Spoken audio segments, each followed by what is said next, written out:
बता रहा हूं, नेक्स्ट हेडिंग लिया मैंने fifth character consciousness. Consciousness I need your full attention. थोड़ा कॉम्प्लिकेटेड है भी कॉम्प्लिकेटेड, मोस्ट ऑब्वियस करेक्टर है, technically complicated, most obvious character of living organism present ही होगा, मिलेगा ही मिलेगा, मोस्ट ऑब्वियस मिलेगा। अगर ऑर्गेनिज्म लिविंग है तो कॉन्शियसनेस उसके पास मिलेगा ही मिलेगा। Consciousness it is sense of surrounding environment. What is consciousness? It is sense of surrounding environment and respond to the surrounding environment accordingly. Consciousness, it is kind of sensitivity towards the environment and respond to the environment. Consciousness समझिएगा, but obvious, बहुत ही obvious character है, but technically बहुत ज्यादा complicated है। Consciousness, it is ability to detect the external stimulus. Consciousness, it is sense the change in the external environment and respond to the external environment.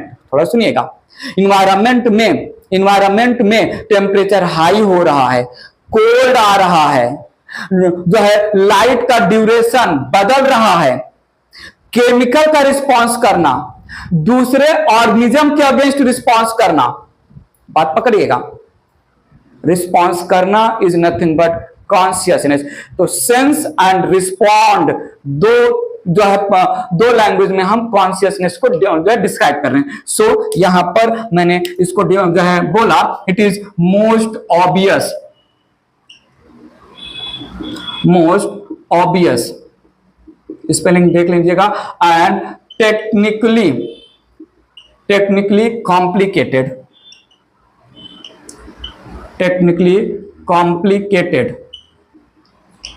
Character of living organism.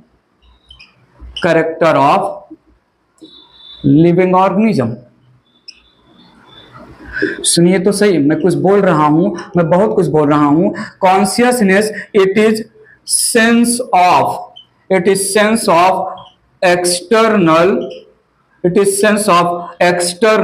surrounding, it is sense of external surrounding environment and respond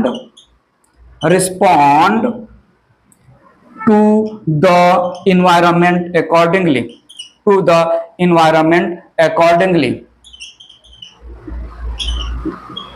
तो सुनिएगा, I need your attention.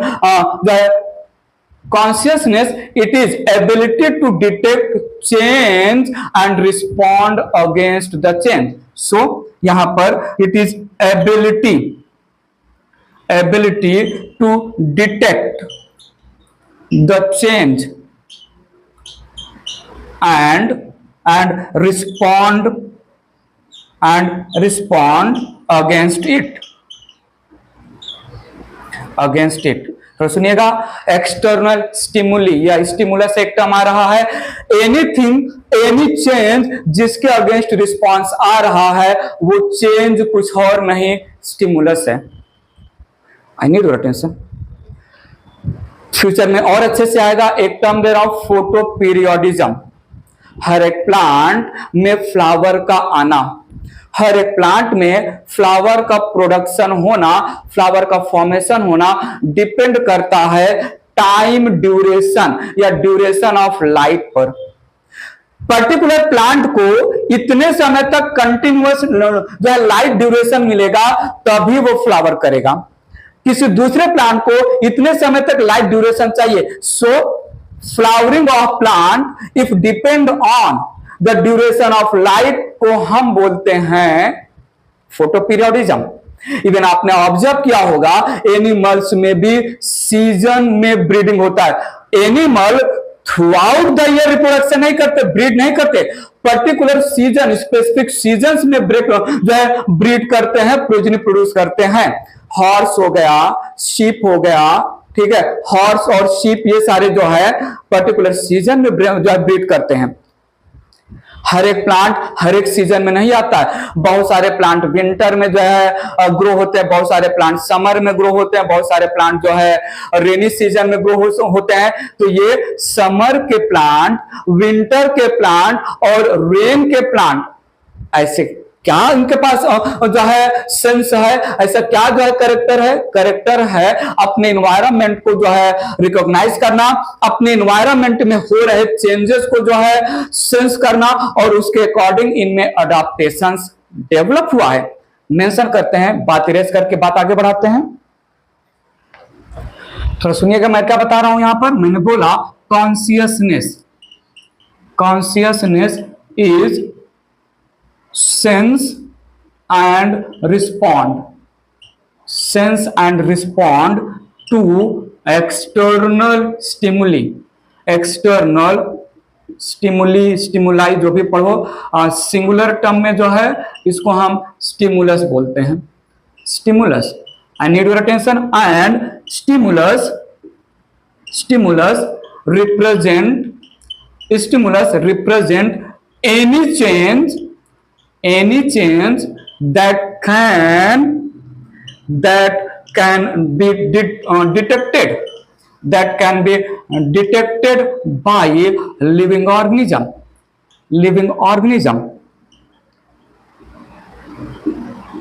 ठीक है, तो सुनिएगा, stimuli it can B stimulus change जिसके against जो है detect करेगा living organism, it can be physical, थोड़ा सुनिएगा। Intensity of light, intensity and duration of light, intensity and duration of light. आपने देखा होगा लाइट की इंटेंसिटी बहुत ज्यादा है तो लीफ और फ्लावर ड्रूप हो जाते हैं, वो क्या बोलते हैं, विल्ट हो जाते हैं। लीफ जो है ट्रांसपिरेशन को जो है मिनिमाइज करने के लिए लीफ और फ्लावर ड्रूप या विल्ट हो जाते हैं। लाइट इंटेंसिटी बहुत ज्यादा है, कौन समझ में आ रहा है? लाइट का ड्यूरेशन डिपेंड करता है reproduction and flowering in the plant, future में आएगा। 11th स्टैंडर्ड का last chapter plant growth and development में फोटो पीरियोडिज्म हेडिंग में हम बताएंगे बेस्ड ऑन स्पेसिफिक प्लांट का specific duration of light requirement हम short day plant, long day plant ऐसी बातें करेंगे। शॉर्ट डे प्लांट जिनको जो है लाइट का ड्यूरेशन कम चाहिए, लॉन्ग डे प्लांट जिनको लाइट का ड्यूरेशन बहुत ज्यादा चाहिए, ऐसी बातें करने वाले हैं। ठीक है, यहां पर जो है मैंने टेम्परेचर का मेंशन किया, कोल्ड का मेंशन कर दिया यहां पर। ठीक है, so light, temperature, cold etcetera आ गया फिजिकल स्टिमुलस। ठीक है, कैन बी फिजिकल और it can be chemical stimulus, it can be chemical stimulus, जैसे सॉल्ट हो गया, एसिड हो गया, बेस हो गया, पोल्यूटेंट्स हो गए एक्सेट्रा। और it can B biological stimulus. ठीक है, और ये बायोलॉजिकल स्टिमुलस अदर ऑर्गेनिजम्स हो जाएंगे। ठीक है, हम चल रहे थे, हम ही क्यों चले, आप भी चलिए, आप भी चल रहे होंगे। ठीक है, हम भी चल रहे हैं और पीछे से जो है डॉग भौं करने लगा, और जैसे पीछे से डॉग भौं करने लगा हमारा ईयर सेंस किया, सेंस करके हम रिस्पॉन्ड करेंगे। बार्किंग ऑफ डॉग, ठीक है, नहीं डरे ना, ठीक है, चलते हैं। हम चल रहे थे, आप भी चलिए, और जैसे ही हमें पता चला कि पीछे से लायन आ रहा है, लायन का रोर हमने सुना, लायन का दहाड़ना हमने सुना मतलब सेंस किया और रिस्पॉन्ड किया। रिस्पॉन्ड 3 टाइप के होते हैं, आपने सुना होगा। इन जनरल में बात कर रहा हूं, ऐसा नहीं 3 टाइप के होते हैं, इन जनरल में बात कर रहा हूं, सुना होगा आपने। Fright, fight, flight, fright, fight, flight. Fright का मतलब डरो, फाइट का मतलब लड़ो, या फ्लाइट का मतलब भागो। तो ये हुआ ना, सेंस करना डेंजर कंडीशन को और उसके अगेंस्ट रिस्पांस करना, इसी को तो हम बोल रहे हैं कॉन्शियसनेस। सेंस करना डेंजर को, डेंजर क्या हो गया, एक्सटर्नल स्टिमुलस, और उसके अगेंस्ट जो हम रिस्पॉन्ड करेंगे, डरेंगे, लड़ेंगे, भागेंगे, इसी को हम बोलते हैं कॉन्शियसनेस। हाई टेम्परेचर है, हाई टेम्परेचर में लीफ का विल्ट हो जाना, लीफ ने सेंस किया और रिस्पॉन्ड किया, विल्ट हो गया। पॉइंट समझिएगा। पॉलन ग्रेन वो जब स्टिग्मा पर फॉल डाउन होगा पॉलिनेशन के बाद, फ्यूचर में डिटेल में समझेंगे। सो पॉलिनेशन के बाद पॉलन ग्रेन स्टिग्मा पर फॉल डाउन हुआ, स्टिग्मा केमिकल न्यूट्रिशन रिलीज करेगा और उस केमिकल न्यूट्रिशन के इन्फ्लुएंस में पॉलन ग्रेन पॉलन ट्यूब बनाएगा and towards the female gamete in the influence of chemical. सुना होगा। अरे अच्छा सा एग्जांपल आपके सामने दे रहा हूं, सुनो तो सही। जो है मॉर्फोलॉजी चैप्टर में जो है लाइट को रिसीव करता है स्टेम और रिस्पॉन्स में उसकी तरफ ग्रो होता है। लाइट को रिसीव करता है, सेंस करता है स्टेम और उसकी तरफ वो ग्रो करता है, जिसको हम क्या बोलते हैं? Phototropic movement. Phototropic. Root gravity को सेंस करता है और ग्रेविटी की तरफ ग्रो होता है। रूट वाटर को जो है सेंस करता है, वाटर की तरफ ग्रो होता है, जिसको हम बोलते हैं जियोट्रॉपिक मूवमेंट या हाइड्रोट्रॉपिक मूवमेंट। इसी को तो हम बोलते हैं कॉन्शियसनेस।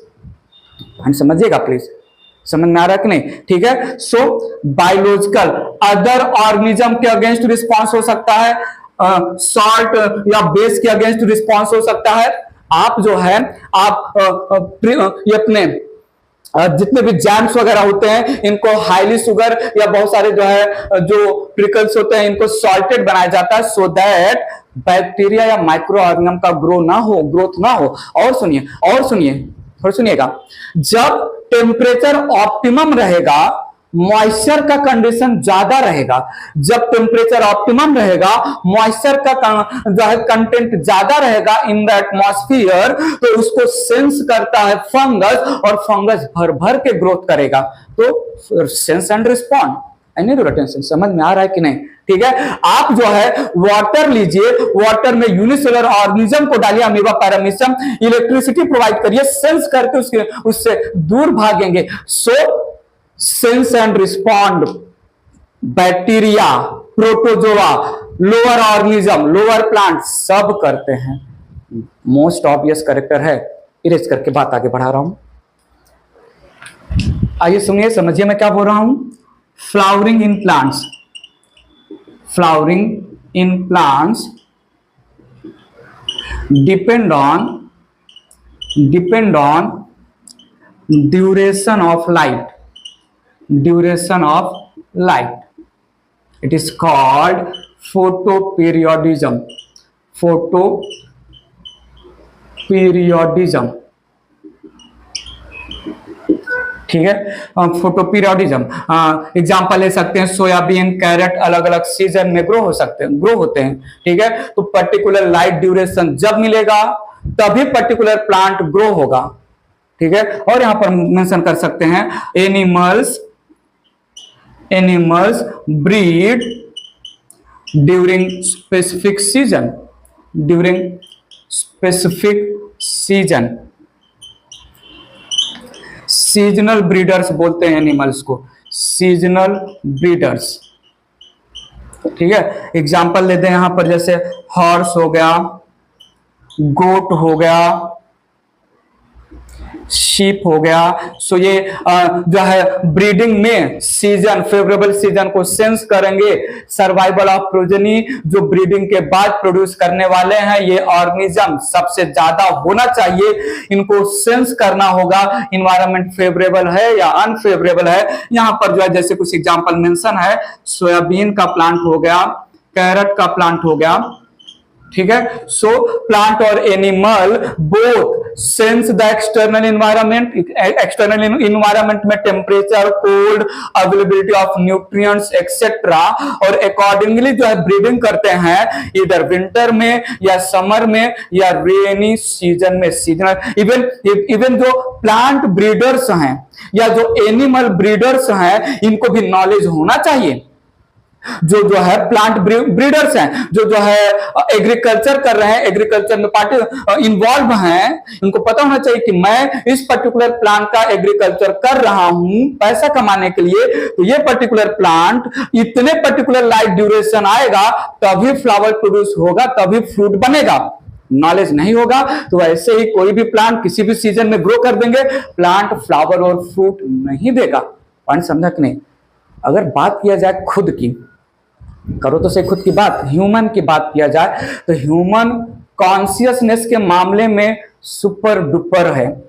ह्यूमन के पास सेल्फ अवेयरनेस है, ह्यूमन के पास सेल्फ कॉन्शियसनेस है। बात आगे बढ़ा रहा हूं मैं, थोड़ा सुनिएगा यहां पर। with reference to human I need your attention। human possess जो है self awareness, human possess self awareness, ठीक है। Human possess self consciousness. Human can predict the change in environment in advance। Human can predict change in environment in advance and prepare itself in advance। Even human can change, थोड़ा सुनिएगा, human change कर सकता है environment को according to itself. बात पकड़िएगा। ज्यादा गर्मी लग रही है ना, बोलो तो सही, लग रही है ना गर्मी? आप कूलर और एसी और फैन चला के बैठे होंगे। जब सर्दी लगती है तो शिवरिंग होता है, ठीक है। सो गर्मी में हमने कूलर और एसी लगा लिया, और सर्दी के मौसम में हम क्या करते हैं, हीटर, मेरे दिमाग में हीटर जला लेते हैं। तो हम ह्यूमन एडवांस है, सेल्फ कॉन्शियसनेस है हमारे पास। हम एक्सटर्नल चेंज को प्रिडिक्ट कर सकते हैं, एक्सटर्नल चेंज के अकॉर्डिंग हम जो अपने आप को प्रिपेयर कर सकते हैं। इवन एक्सटर्नल चेंज को अप टू सर्टेन लिमिट हम रेस्ट्रिक्ट भी कर सकते हैं। बात समझिएगा। सो यहां पर थोड़ा समझिएगा, human can predict external changes and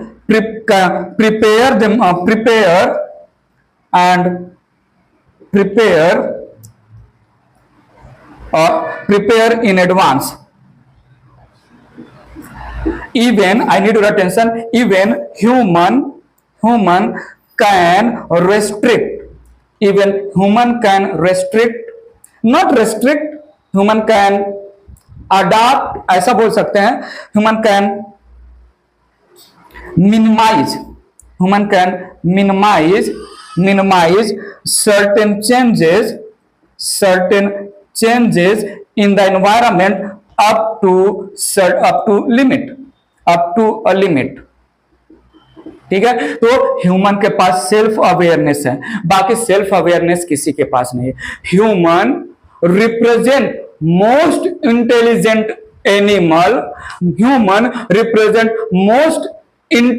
animal, जिसके पास थॉट्स है, जिसके पास फीलिंग्स है, जिसके पास सेल्फहुड का कैरेक्टर है। इरेज करके बात आगे बढ़ा रहा हूं मैं,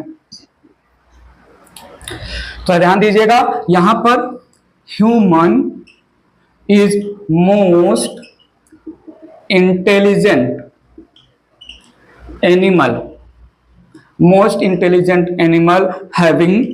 having thoughts, feelings and selfhood.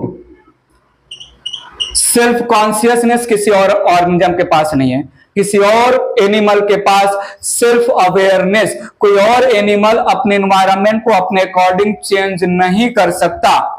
Self awareness, need your attention, यहां पर सेल्फ अवेयरनेस या self consciousness, self no other animal ऐसे लिख दे, ठीक है। No other animals have self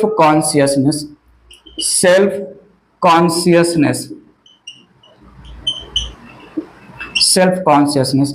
most obvious, technically complicated, इस पर आ रहे हैं, थोड़ा सुनिएगा। हायर एनिमल के लैंग्वेज में sense of the surrounding performed by sense organ. थोड़ा सुनिएगा, मैं यहां पर कुछ और पॉइंट मेंशन कर रहा हूं। In higher animals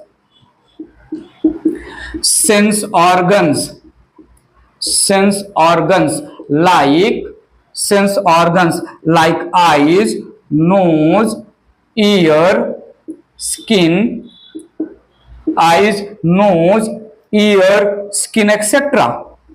etc. Involved in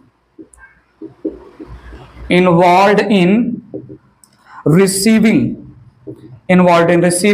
external stimulus, and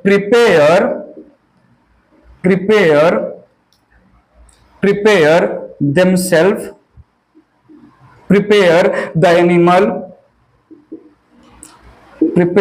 the animal accordingly. I need your full attention. थोड़ा सुनिएगा, इतना आसान लैंग्वेज में तो हमने बोल दिया, सेंस ऑर्गन है, सेंस कर लिया। अब रिस्पॉन्ड करना तो टेक्निकली कॉम्प्लिकेटेड है ना। रिस्पॉन्ड करने के लिए क्या चाहिए? नर्वस सिस्टम चाहिए, नर्वस सिस्टम, और द स्किल ऑफ कम्युनिकेशन भी है। थोड़ा सुनिएगा, स्किल ऑफ कम्युनिकेशन और नर्वस सिस्टम। एनिमल्स के पास, हायर एनिमल्स के पास सेंस ऑर्गन, नर्वस सिस्टम और स्किल ऑफ कम्युनिकेशन है, तो एनिमल्स फास्ट रिस्पॉन्स कर सकते हैं। थोड़ा सुनिएगा, कॉम्प्लिकेटेड क्यों बोल रहा हूं? गरम गरम तवे पे मैंने फिंगर रखा, मैं ही क्यों रखूं? जब इमेजिनेशन में ही उंगली रखना है गरम गरम तवे पर, तो आप भी रख लो, टेंशन मत लो, कुछ होगा नहीं। गरम गरम तवे पर मैंने फिंगर रखा, तवा गरम है, फिंगर मैंने जो है सेंस किया। अब फिंगर से लेके ब्रेन तक बहुत सारे जो है नर्व सेल्स या न्यूरॉन्स प्रेजेंट है। एक न्यूरॉन से दूसरे न्यूरॉन से तीसरे न्यूरॉन जो है फीलिंग ऑफ गर्म, फीलिंग ऑफ हॉट, वो पास होगा, ब्रेन रीड करेगा, फिर उसको जो है रिफ्लेक्ट, बहुत सारा तामझाम, टेक्निकली कॉम्प्लिकेटेड है। ठीक है, नो डाउट रिस्पॉन्स क्विक होता है, बट टेक्निकली कॉम्प्लिकेटेड इसलिए बोल रहा हूं क्योंकि कॉन्शियसनेस में बहुत सारे ऑर्गन, बहुत सारे सिस्टम पार्टिसिपेट करते हैं। ऑब्वियस इसलिए बोला मैंने कि ये होगा लिविंग ऑर्गेनिज्म में। किसी भी लिविंग ऑर्गेनिज्म के पास अगर कॉन्शियसनेस नहीं है, हेलो, किसी भी लिविंग ऑर्गेनिज्म के पास कॉन्शियसनेस नहीं है, तो वो लिविंग ऑर्गेनिज्म नहीं है, वो डेड ऑर्गेनिज्म कन्वर्ट हो चुका है। बात पकड़िए, अगर रिस्पॉन्ड नहीं कर पा रहा है टेम्परेचर के अगेंस्ट, कोल्ड के अगेंस्ट, एक्सटर्नल चेंज के अगेंस्ट, तो मतलब वो मरेला हो गया ना, टपक गया है ना, तभी तो रिस्पॉन्स नहीं कर पा रहा है। तो but obvious, most obvious and technically complicated. Point समझा कि नहीं? इरेज करके थोड़ी बहुत और बातें करता हूं मैं। दिमाग में आपके क्वेश्चन आया होगा तो पूछो। कैसा क्वेश्चन?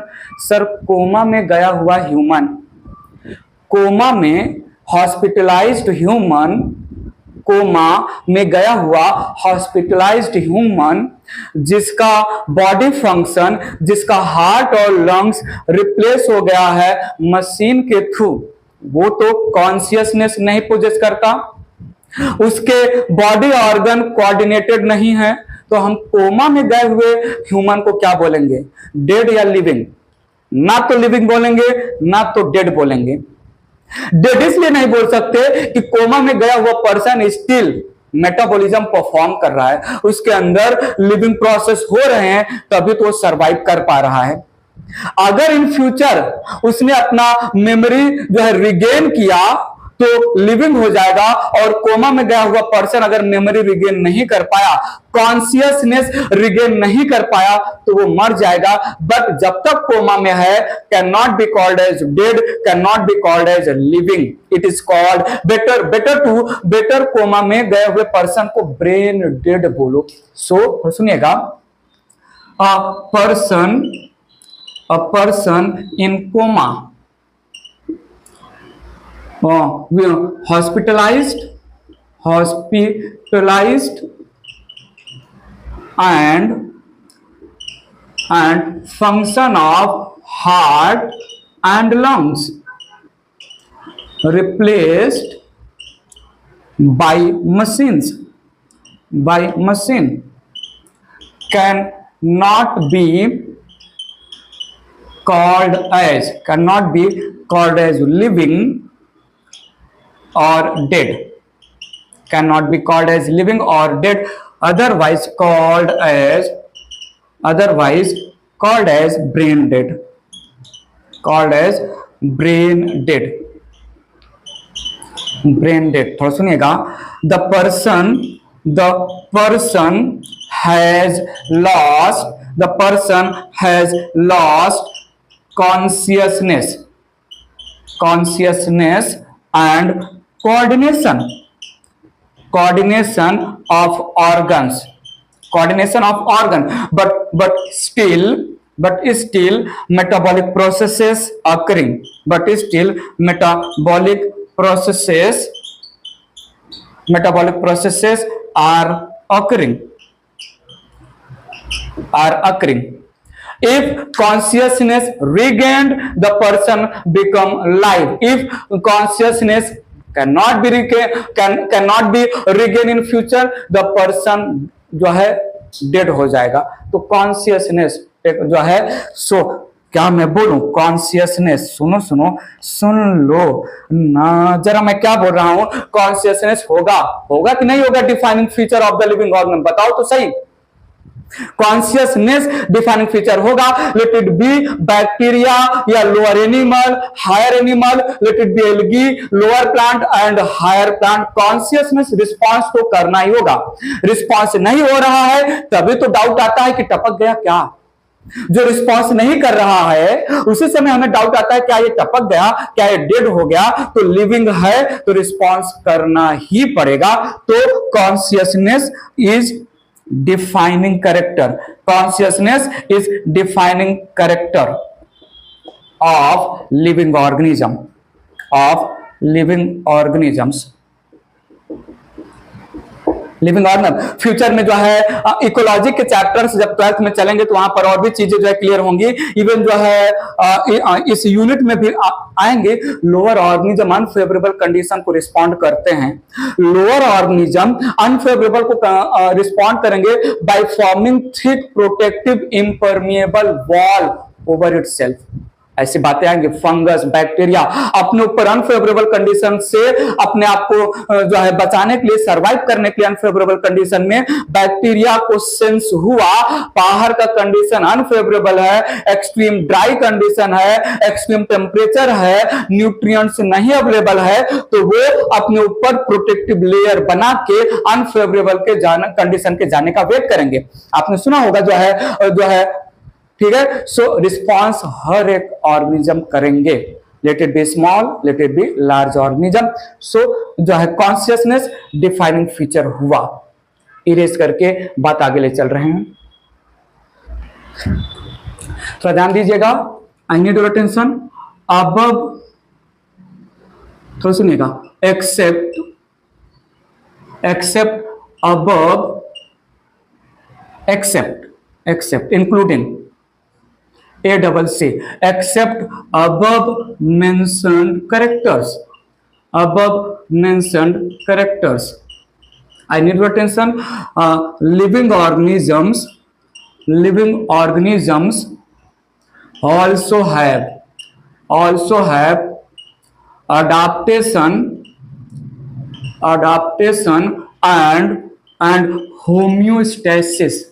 homeostasis फेनोमेना या कैरेक्टर्स, ठीक है, जो डिफाइन कर रहे हैं। इनको डिफाइनिंग कैरेक्टर बोला जा सकता है, जो चेंज होते हुए इन्वायरमेंट के अकॉर्डिंग अपने आप को चेंज नहीं कर पाया, जो चेंजिंग इन्वायरमेंट के अकॉर्डिंग अडॉप्टेशन नहीं शो किया, वो एक्सटिंक्ट हो जाएगा। Homeostasis it represent maintenance of internal environment, homeostasis it represent maintenance of internal temperature या इंटरनल बॉडी के अंदर के इन्वायरमेंट को मेंटेन करना इज कॉल्ड होम्योस्टेसिस। अडॉप्टेशन एक जो है नॉर्मल सा बात बता रहा हूं, अडॉप्टेशन ही तो है। जब हम छोटे से थे, बहुत छोटे से थे, तो मॉस्किटो परेशान करके रखा था। मॉस्किटो को मारने के लिए हम जब बहुत छोटे से, तब हम अजाडिरेक्टा या नीम के लीफ को जला के स्मोक के थ्रू मॉस्किटो को मारते थे। मॉस्किटो एक नंबर का साड़ा, एक नंबर का क्लेवर, वो पहचान गया कि नीम की पत्ती से निकले हुए स्मोक से मैं मर रहा हूं, वो अपने आप में चेंज लाया। हम भी 1 नंबर के कंपटीशन में जो है क्लेवर, हमने क्या किया, बाद में हमने कछुआ छाप अगरबत्ती जो है जलाया और उससे मॉस्किटो को भगाने लगा। मॉस्किटो कंपटीशन में बराबर का टक्कर दे रहा है, फिर से अपने आप को अडॉप्ट कर गया और जो है कछुआ छाप अगरबत्ती के स्मोक के अगेंस्ट हम भी 1 नंबर के क्लेवर, हमने ऑल आउट लगा दिया। ऑल आउट को जो है वो ओवरकम कर गया। तो हम जो है वो डोमास आता है जो बॉडी पे लगाते हैं, या क्या अभी तो क्या आता है वो काटो जलाओ फास्ट काट आता है, और हम जो है अभी तो इलेक्ट्रिक बैट भी, ये मॉस्किटो अडाप्ट ही तो कर रहा है। अडाप्टेशन चेंजिंग इन्वायरमेंट के अकॉर्डिंग अडाप्टेशन नहीं कर पाए, इसीलिए तो शायद बोला जाता है डायनासोर और डोडो कुछ जो एग्जांपल मेरे माइंड में है, दे गेट एक्सटिंक्ट। तो लिविंग ऑर्गेनिज्म अडाप्टेशन मस्ट है। होम्योस्टेसिस आपने सुना होगा, warm blooded animals, cold blooded animals, आपने सुना होगा हाइबरनेशन ऑफ फ्रॉग्स या जो है फिशेस वगैरह का, आपने सुना होगा माइग्रेशन ऑफ बर्ड्स। तो ये सब होम्योस्टेसिस ही है। जब जो है टेम्परेचर हाई हुआ, हमारा बॉडी स्वेटिंग करने लगता है। जब टेम्परेचर डाउन गया, कोल्ड कंडीशन आया, तो शिवरिंग होने लगता है। जब बहुत सारे एनिमल जो है टेम्परेचर हाई होता है तो अंडर द अर्थ चले जाते हैं, हाइबरनेशन बोलते हैं। बहुत सारे animals internal body temperature, internal environment को मेंटेन करना, by any means internal body temperature को मेंटेन करना ही होम्योस्टेसिस है। होम्योस्टेसिस ये भी एक डिफाइनिंग फीचर है। अडाप्टेशन ये एक डिफाइनिंग फीचर है। एवोल्यूशन भी डिफाइनिंग फीचर बोला जा सकता है। अब हमें पता चल गया, हमें क्लियर हो गया कि बिफोर हम द लिविंग वर्ल्ड में इंटर करें, बिफोर हम लिविंग के बारे में ज्यादा से ज्यादा जानने का ट्राई करें, what exactly living is, what exactly life is, समझ में आ गया है, आया कि नहीं? जो इंट्रिंसिक ग्रोथ करेगा वो लिविंग ऑर्गेनिज्म है। जिसके पास सेलुलर ऑर्गेनाइजेशन होगा वो लिविंग ऑर्गेनिज्म है। जो अपने जैसा न्यू प्रोजेनी प्रोड्यूस कर सकता है वो बेसिकली लिविंग ऑर्गेनिज्म है। जिसके पास कॉन्शियसनेस है वो लिविंग ऑर्गेनिज्म है। मेटाबॉलिज्म कर रहा है मतलब लिविंग ऑर्गेनिज्म है, लाइफ है, लिविंग बोला जा सकता है। कुछ और पॉइंट यहां पर मेंशन कर सकते हैं, तो सुनिएगा। बेस्ड ऑन above discussion, अब सुनिए, based on above discussion, we can conclude that, आइए सुनिए समझिए, लिविंग ऑर्गेनिजम्स या लाइफ बोल सकते हैं, लाइफ या लिविंग ऑर्गेनिज्म। सुनिएगा, बहुत ही इंपॉर्टेंट स्टेटमेंट देने वाला। Living organism is self-replicating, self-evolving,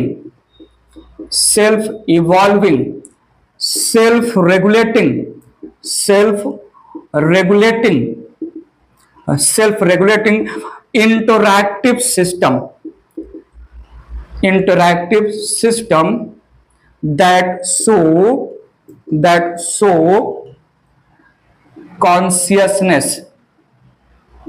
consciousness, self replicating, खुद को रेप्लिकेट करना, खुद के जैसा प्रोजेनी प्रोड्यूस करना।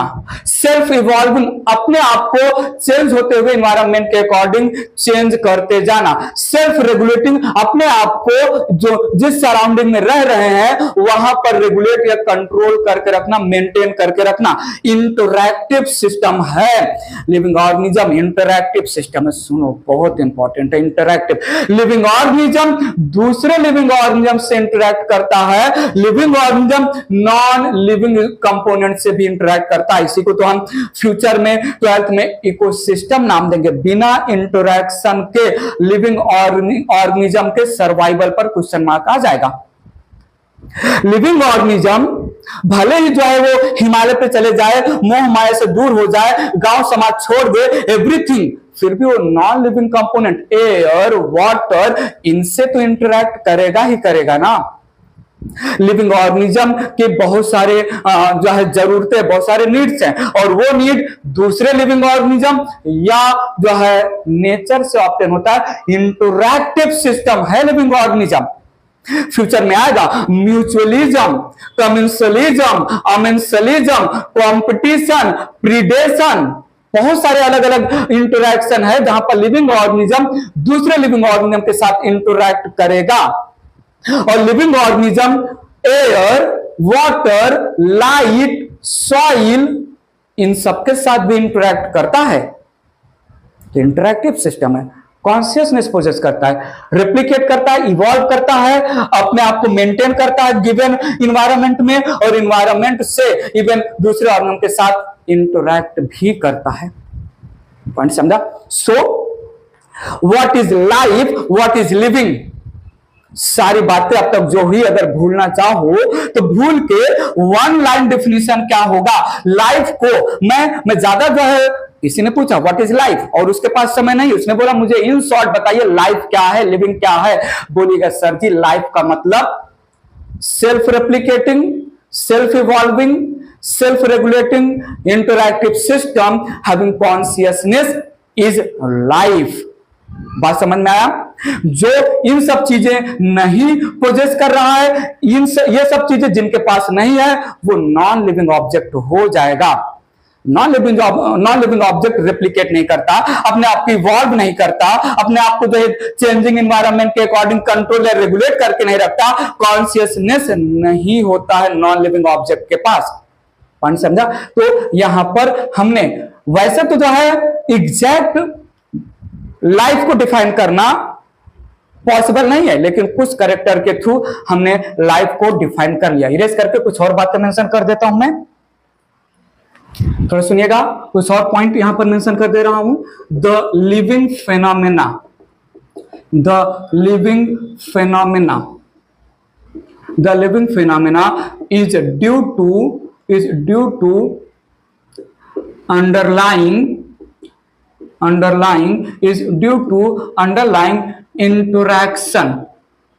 interaction of components. Interaction must है लिविंग ऑर्गेनिज्म के लैंग्वेज में ही। सेल ऑर्गेनेल अपना काम कर रहे हैं, इंटरैक्ट करेंगे, सेल का फॉर्मेशन होगा। बहुत सारे इंडिविजुअल सेल अपना अपना काम कर रहे हैं, आपस में इंटरैक्शन करेंगे तभी टिश्यू का फॉर्मेशन होगा। बहुत सारे टिश्यू अपना इंडिविजुअल काम कर रहे हैं, आपस में इंटरैक्ट होंगे तभी एक ऑर्गन का फॉर्मेशन होगा। बहुत सारे अलग अलग ऑर्गन इंडिविजुअल लेवल पर अपना अपना काम कर रहे हैं और इंटरैक्ट होंगे तभी ऑर्गन सिस्टम का फॉर्मेशन होगा। और ऑर्गन सिस्टम इंडिविजुअली अपना काम करें, इंटरैक्शन तो मस्ट है। ठीक है, जैसे यहां पर मैं बोलूं character, I need your attention here, character of tissue, character of tissue is not present, character of tissue is not present in its cells, in its cells. थोड़ा सुनिएगा, it depends on interaction among cells, group of cells को हम tissue बोलते हैं। तो क्या individual cells of particular tissue के character को डिफाइन करेगा? नहीं, जब तक इंटरैक्ट नहीं होगा। ऐसे में हम बोल सकते हैं character of cell organelles depend on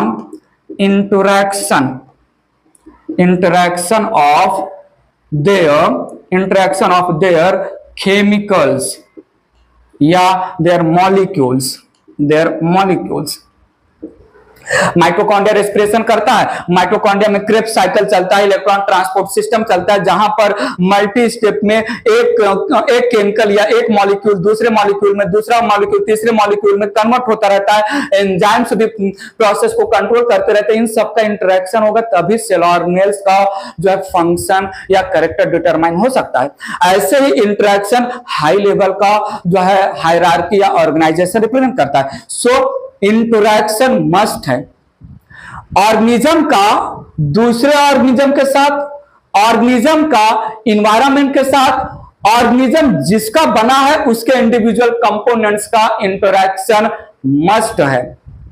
ठीक है, कॉम्प्लेक्स ऑर्गेनिज्म में, कॉम्प्लेक्स ऑर्गेनिज्म या body made up of group of organ system made up of group of organ made up of group of tissue made up of group of cells made up of different cell organs. Interaction individual component में होगा तभी किसी particular जो है structure का character हम समझ पाएंगे। तो इंटरैक्शन मस्ट है। और लास्ट में मैं एक पॉइंट बोलना चाहूंगा यहां पर,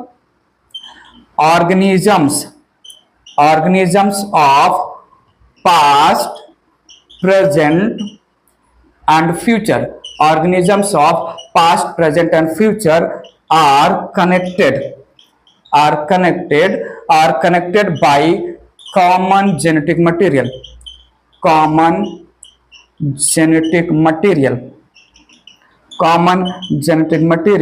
जिसको हम डीएनए बोल रहे हैं, but to varying degrees। Past का ऑर्गेनिज्म हो, प्रेजेंट का ऑर्गेनिज्म हो या फ्यूचर में कोई ऑर्गेनिज्म आए, हर एक ऑर्गेनिज्म में एक जो है बायोमोलिक्यूल कॉमन है, वो है जेनेटिक मटेरियल। जो है एवोल्यूशन चैप्टर जूलॉजी के 12th स्टैंडर्ड में आएगा, जहां पर आपको थियरी ऑफ एवोल्यूशन समझाया जाएगा। तो डार्विन की थ्योरी, लैमार्क की थ्योरी वहां पर आएगा। जो है ह्यूगो डे व्रीज की थ्योरी, ह्यूगो डे व्रीज जो है म्यूटेशन थ्योरी देंगे, change in genetic material, change in DNA ही अलग अलग जो है ऑर्गेनिजम्स, अलग अलग स्पीशीज का फॉर्मेशन होता है। Change in DNA, evolution DNA पर डिपेंड होता है। तो जितने भी ऑर्गेनिज्म है सब में एक कॉमन कनेक्टिविटी है, वो भी जेनेटिक मटेरियल का। बट जेनेटिक मटेरियल किसी के पास जो है 10 क्रोमोसोम है, किसी के पास 8 क्रोमोसोम है, किसी के पास 46 क्रोमोसोम है, किसी के पास जो है सो अमाउंट ऑफ डीएनए या जेनेटिक मटेरियल वेरी करता है अलग अलग स्पीशीज में, लेकिन कनेक्टेड तो है जेनेटिक मटेरियल के थ्रू। पॉइंट समझा? सो यहां पर हमने इस वीडियो लेक्चर में कंप्लीट कर लिया द लिविंग वर्ल्ड में इंटर करने से पहले what exactly life is, how we can understand this is living, how we will understand this is non living with the help of few character. हमने living versus non living समझ लिया।